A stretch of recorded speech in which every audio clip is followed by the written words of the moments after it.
So hi guys and welcome back to your own valuable channel Commerce Tube. एक बार फिर से स्वागत है आपका अपने चैनल कॉमर्स ट्यूब पर। अब मैं आपसे ये नहीं पूछूंगा आप कैसे हैं, आप बहुत बढ़िया हैं, मुझे पता है मौज में कट रही है आपकी। क्यों? क्योंकि आप लॉकडाउन के फुल मजे ले रहे हैं। ठीक है, मतलब आपके हॉलीडेज हैं, लॉकडाउन तो नहीं है मगर आपके हॉलीडेज हैं, बहुत मजे से आप घर पर बिता रहे हैं अपना टाइम और बहुत अच्छी बात है, इसका यूटिलाइज करिए और खूब पढ़िए। ठीक है, एक बार फिर से हम आपके लिए एक वीडियो लेकर आ गए हैं आज आपके नेक्स्ट टॉपिक की। तो वीडियो स्टार्ट करने से पहले एडिटर साहब बच्चों को जल्दी से रिप्ले दिखाओ और फिर स्टार्ट करते हैं आज की वीडियो। व्यावसायिक क्रियाओं का वर्गीकरण, मतलब व्यवसाय में कौन कौन सी क्रियाएं होती हैं उसका क्लासिफिकेशन, उसका वर्गीकरण। व्यावसायिक क्रियाओं के दो व्यापक श्रेणियों में वर्गीकृत किया जा सकता है। कितनी श्रेणियों में? दो व्यापक श्रेणियों में। अब वो व्यापक श्रेणी कौन कौन सी है? एक उद्योग में और एक वाणिज्यिक में।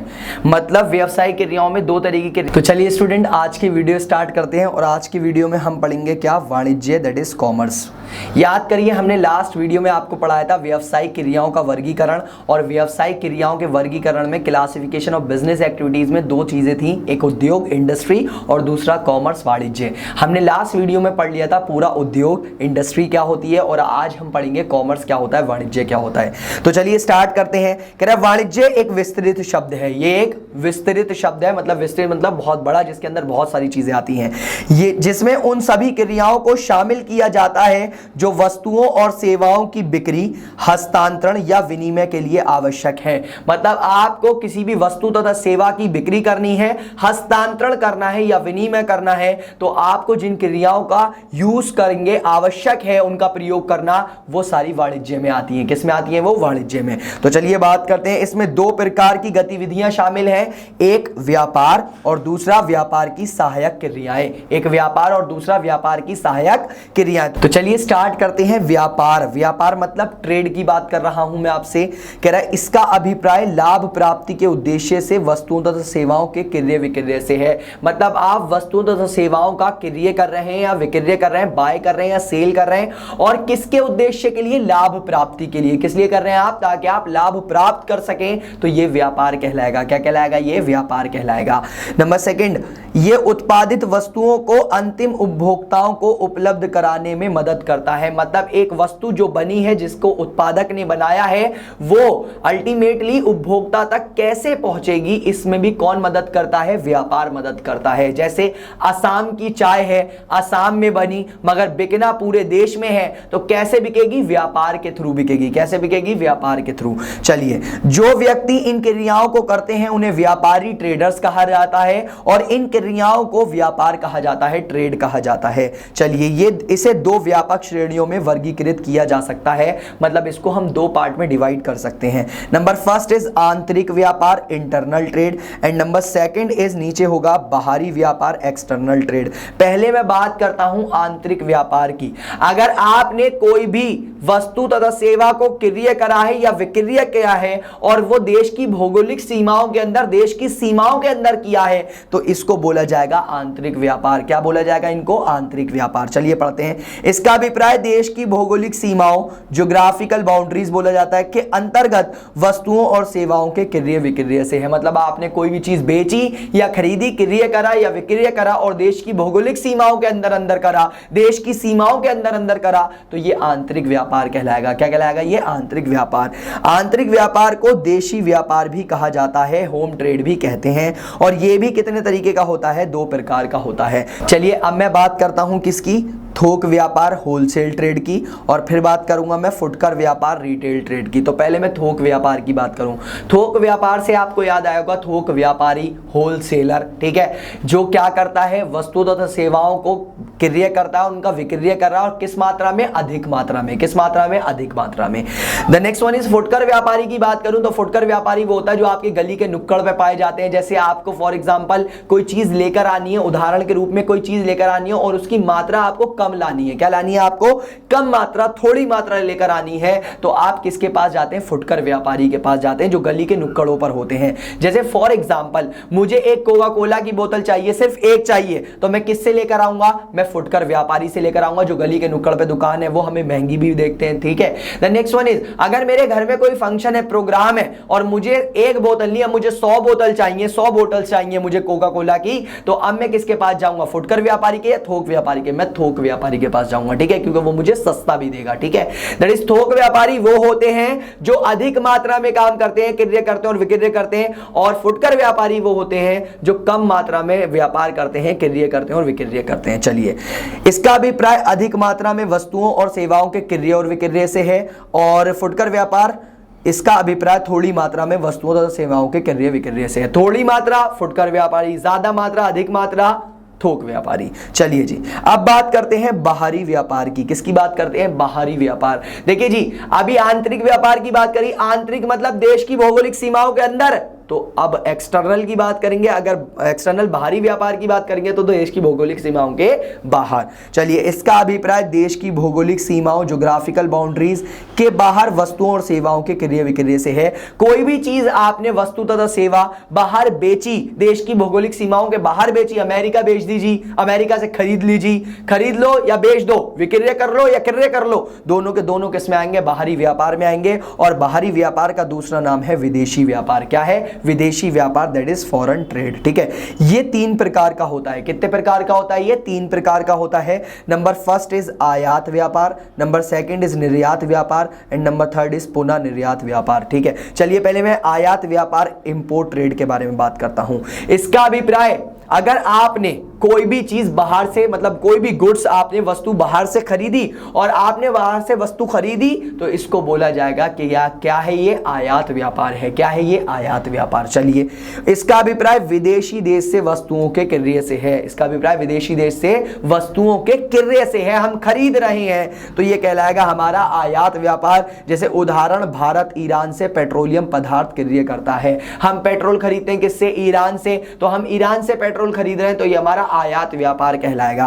निर्यात व्यापार क्या है? इसका अभिप्राय विदेशी देश को वस्तुओं के विक्रय से है। विदेशी देश को वस्तुओं के विक्रय से, अगर देखो आया तो आयात, गया तो निर्यात, ठीक है। चलिए जी, अगर आपने कोई भी वस्तु बाहर बेची, दैट इज ये निर्यात व्यापार कहलाएगा। क्या कहलाएगा? ये निर्यात व्यापार। जैसे भारत सूती कपड़े, चाय, जूट आदि विदेशी देशों को विक्रय करता है, ठीक है। द नेक्स्ट वन इज पुनः निर्यात व्यापार। अब पुनः निर्यात व्यापार बहुत ध्यान से सुनिएगा।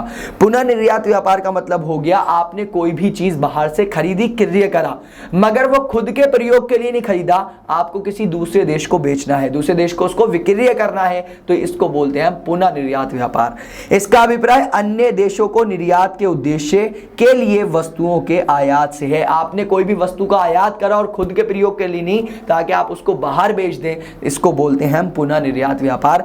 उदाहरण, भारत नेपाल को निर्यात करने के लिए यूरोपीय देशों को कई वस्तुएं आयात करता है। हम यूरोपीय देशों से कई वस्तुएं आयात करते हैं, और किस लिए? ताकि हम उसको नेपाल को बेच सकें। दैट इज ये हमारा पुनः निर्यात व्यापार कहलाता है। चलिए जी, ये हो गया हमारा व्यापार क्या था। अब हम बात करेंगे व्यापार की सहायक क्रियाओं की। किसकी बात करेंगे? व्यापार की सहायक क्रियाएं की। That is auxiliaries to trade. चलिए स्टार्ट करते हैं। देखिए, व्यापार की सहायक क्रियाएं, आप व्यापार करते हो, व्यापार में बहुत तरीके की समस्याएं आती हैं, उन बाधाओं को दूर करने के लिए, उन समस्याओं को दूर करने के लिए जो आता है उसको बोलते हैं व्यापार की सहायक क्रियाएं, ठीक है। ये आपके व्यापार को इजी बनाते हैं, सरल बनाते हैं, जिससे आप व्यापार बहुत अच्छी तरीके से कर पाए। चलिए जी, ऐसी क्रियाएं जो व्यापार के नियमित प्रवाह में सहायता करती हैं, व्यापार की सहायक क्रियाएं कहलाती हैं। व्यापार की सहायक क्रियाएं कुछ इस प्रकार हैं। नंबर फर्स्ट इज परिवहन, ट्रांसपोर्ट। आज एक वस्तु बनती है, वो पूरे देश में बिकनी है। जैसे असम की चाय पूरे देश में बिकेगी, मगर पूरे देश में तो जब बिकेगी ना, जब वो पूरे देश में जाएगी तो कैसे जाएगी? परिवहन के थ्रू जाएगी, ट्रांसपोर्ट के थ्रू जाएगी। इसके अंतर्गत वस्तुओं को एक स्थान से दूसरे स्थान पर लाना ले जाना होता है। ये हमारे किसने यूज, हमारे कहां पर आया? ये हमारे व्यापार की सहायक क्रियाओं में इसने हमारे व्यापार को सरल बनाया। The next one is banking और वित्त। आपके पास पैसा नहीं है, आपको व्यापार करना है, तो आप किसके पास जाइए? बैंक के पास जाइए, या ऐसी संस्थाओं के पास जाइए जो आपको उधार दे दें। बैंक और वित्तीय संस्थाएं व्यवसायी को उधार सुविधा, ऋण इत्यादि प्रदान करते हैं, ठीक है, दैट इज आपके पास पैसा नहीं है, आपको व्यवसाय करना है, आप बैंक से या वित्तीय संस्थाओं से क्या ले सकते हैं, उधार ले सकते हैं।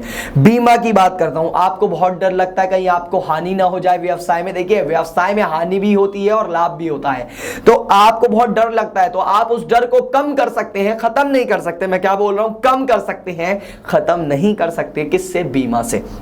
जैसे सर कोई रास्ते में मेरी वस्तु आ रही है, बहुत महंगी है, मुझे ऐसा लग रहा है कहीं एक्सीडेंट हो गया, मेरा नुकसान ना हो जाए बहुत ज़्यादा, तो इस केस में मैं क्या करता हूं, बीमा करा लेता हूं। क्या करता हूं मैं? बीमा करा लेता हूं।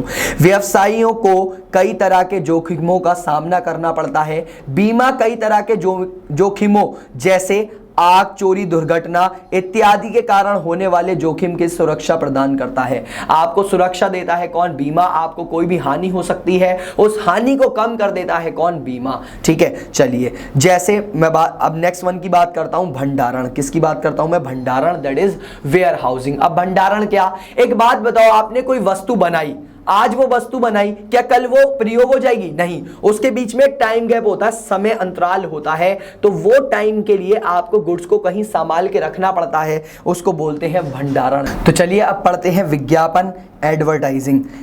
ऐसा कभी नहीं होगा कि कोई भी निर्माता हर उपभोक्ता से मिले। जैसे फॉर एग्जाम्पल आप सबके घर में यूज होता होगा टाटा नमक। टाटा नमक क्या रतन टाटा हमारे घर पर बेचने आते हैं टाटा नमक, तो कभी भी निर्माता हर उपभोक्ता से नहीं मिल सकता है। ठीक है, इस बात को समझिए। किसी भी निर्माता और व्यापारी के लिए असंभव है कि वो प्रत्येक उपभोक्ता के साथ संपर्क बनाए। ठीक है, रतन टाटा आ रहे हैं और आपसे कहें ले लो नमक, ऐसा कभी भी नहीं हो सकता। ठीक है, तो चलिए विज्ञापन इस समस्या को दूर करने में सहायता करता है। विज्ञापन से आपको वस्तु की कीमत पता चलती है, वस्तु की गुणवत्ता पता चलती है, वस्तु के बारे में और भी बहुत सारी चीजें पता चलती हैं, उसकी मात्रा पता चलती है, और आप कंपैरिजन कर पाते हैं किसके थ्रू? विज्ञापन के थ्रू, एडवर्टाइजमेंट के through. The next one is संप्रेषण। आज मैं कहूं कि आप व्यापार कर ही नहीं सकते बिना संप्रेषण के, तो ये बिल्कुल सही होगा। आज फॉर एग्जांपल हम कोई भी काम करते हैं, जैसे व्हाट्सएप पे हम कोई काम कर रहे हैं, तो हम वो वस्तु की पिक्स क्या करते हैं? भेज देते हैं, और भेज के सामने वाला जब उसको डन कर देता है तो हमारा आपस में लेन देन हो जाता है। दैट इज सूचना का विनिमय। क्या कहलाएगा ये? सूचना का विनिमय। आप अपनी इंफॉर्मेशन मुझसे क्या कर सकते हैं? विनिमय, एक्सचेंज कर सकते हैं, जिससे क्या होगा? ये किन के बीच में होगी? व्यापारी के बीच में होगी, उपभोक्ता के बीच में होगी। ठीक है, चलिए संप्रेषण उत्पादकों, उपभोक्ताओं और व्यापारियों के बीच सूचना के विनिमय में सहायता करता है। एक जगह से दूसरी जगह इंफॉर्मेशन पहुंच जाती है कम्युनिकेशन से, और इसमें किस किस चीज का हम यूज करते हैं? डाक सेवा का, टेलीफोन सेवा का और इंटरनेट का। आज आपको पता है इंटरनेट कितनी शानदार तरीके से व्यापार में प्रयोग में लाया जा रहा है। द लास्ट कंसेप्ट हमने पढ़ लिया, हमारा पूरा कंसेप्ट हो गया इस वाला। अब हम लास्ट कंसेप्ट पढ़ लें यहां पर आज का, वाणिज्य के कार्य या भूमिका, मतलब रोल या फंक्शन किसके? कॉमर्स के। चलिए जी स्टार्ट करते हैं। देखिए ये वाला कंसेप्ट और जो अभी मैंने ऊपर पढ़ाया आपको व्यापार की सहायक क्रियाएं, और मैंने लास्ट वीडियो में आपको पढ़ाया था एक ये वाला कंसेप्ट, दैट इज तृतीयक सेवा या सेवा उद्योग। ये कंसेप्ट जो मैंने पढ़ाए थे, ये तीनों कंसेप्ट एक दूसरे से लिंक करते हैं। देखिए मैं बात करूंगा कि वाणिज्य में क्या क्या बाधाएं आती हैं, क्या क्या बाधाएं, व्यापार में क्या क्या बाधाएं आती हैं, तो उन बाधाओं को वाणिज्य कैसे दूर करता है, हम इसकी बात करेंगे। देखिए व्यक्ति संबंधी बाधा होती है, स्थान संबंधी बाधा होती है, जोखिम संबंधी बाधा होती है, वित्त की बाधा होती है, समय की बाधा होती है, सूचना की बाधा होती है। बहुत तरीके की बाधा होती है, मगर इनके सबके सॉल्यूशन होते हैं। चलिए मैं बात करता हूं व्यक्ति संबंधी बाधा। फॉर एग्जाम्पल आप एक बात सोचिए, मैंने अभी 1-2 मिनट पहले ही बोला कि एक निर्माता हर किसी उपभोक्ता से नहीं मिल सकता, ठीक है, और एक गुड्स दूसरी जगह कैसे बिकेगी? फॉर एग्जाम्पल आसाम की टी है, आसाम की चाय है, अब उस आसाम की चाय को पूरे देश में बिकना है, तो वो कैसे बिकेगी? वो बिकेगी व्यापारी के थ्रू। किसके थ्रू बिकेगी? वो व्यापारी। हमने बीच में बंदा डाल दिया व्यापारी। कौन डाल दिया हमने बीच में? व्यापारी। अब ये पूरे देश में चीजें बेचेगा। ठीक है, व्यापारी कौन होते? होलसेलर को थोक व्यापारी कह सकते हैं आप, या उसको आप फुटकर व्यापारी कहते हैं। इन व्यापारियों के थ्रू पूरे देश में सामान निर्माता का उपभोक्ता तक पहुंचता है। तो व्यक्ति संबंधी बाधा को कौन दूर करता है? व्यापारी। द नेक्स्ट वन इज स्थान की बाधा को कौन दूर करता है? परिवहन। एक जगह से दूसरी जगह सामान कैसे जाएगा? परिवहन के थ्रू। अभी मैंने आपको ऊपर बताया था, परिवहन परिवहन से आज एक जगह से दूसरी जगह चीजें पहुंच जाती हैं। द नेक्स्ट वन इज जोखिम की बाधा। जोखिम की बाधा, आपको बड़ा डर लगता है कि आपके व्यापार में आपको हानि हो जाएगी, तो आपको डर लगता है ना, तो आप बीमा करा लीजिए। क्या करा लीजिए? आप बीमा करा लीजिए। इससे आपका डर क्या होगा, आपका जोखिम क्या हो जाएगा, कम हो जाएगा। द नेक्स्ट वन इज वित्त की बाधा। कौन सी बाधा? वित्त की बाधा। आपके पास पैसा नहीं है बट आप व्यापार करना चाहते हैं, तो आप व्यापार कर लीजिए बैंकिंग से। बैंक के पास चले जाइए, बैंक आपको क्या दे देगा? ऋण दे देगा, लोन दे देगा आपको, और आप उससे क्या कर लीजिए, तो आपके पास ये पैसे की जो बाधा थी वो किसने खत्म कर दी? बैंक ने खत्म कर दी। या और भी होती हैं वित्त संस्थाएं होती हैं जिससे आप ऋण ले सकते हैं।